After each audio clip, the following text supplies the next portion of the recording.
I'm kind of hugging. It's like, I got you, Myra, okay? You're good. So she feels stable, so she's not. And then I want to see, is she a little too wide, a little too close? I would like to see her feet a little closer together, please, Myra. Okay? And then I judge her, right? And I look at her and I think, okay, she looks good. I'm going to judge you. Okay, she's bending the knees a little bit. She's falling in. These are the typical things that happen in a pose like trikonasana, yeah? Okay, so I just want to notice that and take that into account, okay? She's still holding on to the foot, which is good, because a lot of people, what they'll do is if they can't keep their legs straight in their torso in line, they'll just let their hand kind of float there like they do in some other styles of yoga. But in Ashtanga, again, the whole idea of being an energetic practice, we want to make that connection. So we would say, if you need to bend your knee to get a hold of your big toe with your peace fingers, that's okay.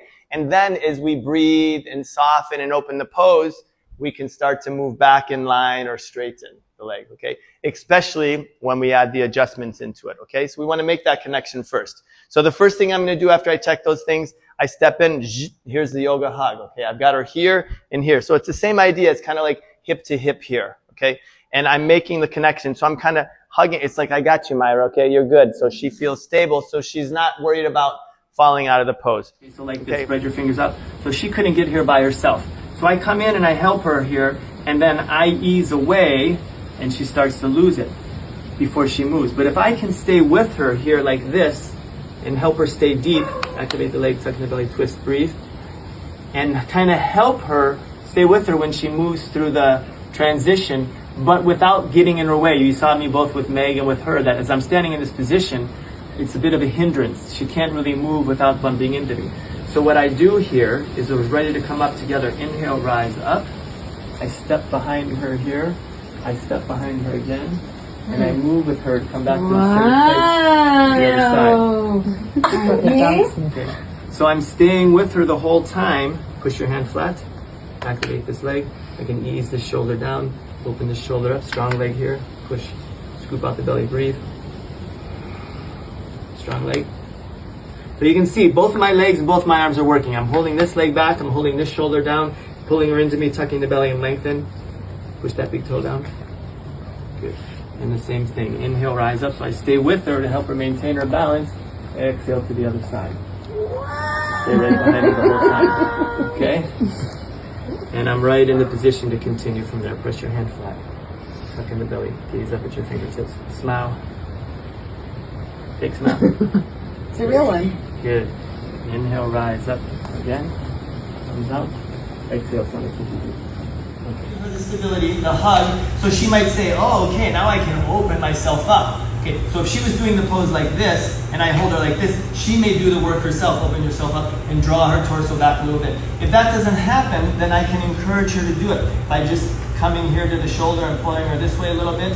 And what I'm doing, a couple things. I'm bringing your torso this way, and scrunch yourself up. And I'm lengthening your spine this way.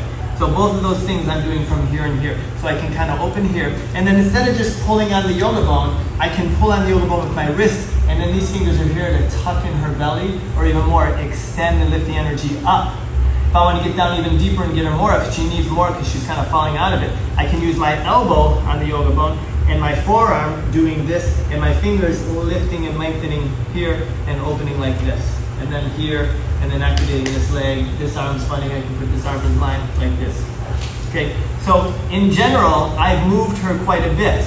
And all the movements that you see that I'm doing here are only possible because of the counter movements that are happening in the back. What you can't see is even more important. If I'm standing here like this, and I try to pull her like this, and she's just falling down. But the only reason I'm able to do that so effectively is because this leg is here. So if I just push with this leg and I don't pull her, she falls that way. If I just pull this way without pushing in the leg, then she falls out this way. So I'm doing both. It's like as if I was standing here doing the adjustment, I'm doing this with the hand in the back and this with the hand in the front. Or this here like this. And I can do the same adjustment here. I can hold this leg, I can give her the yoga hug here, and I can open like this here, or here, or here. The same idea, or here, or here. So just like this leg is help holding her here, this hand is help counter this movement.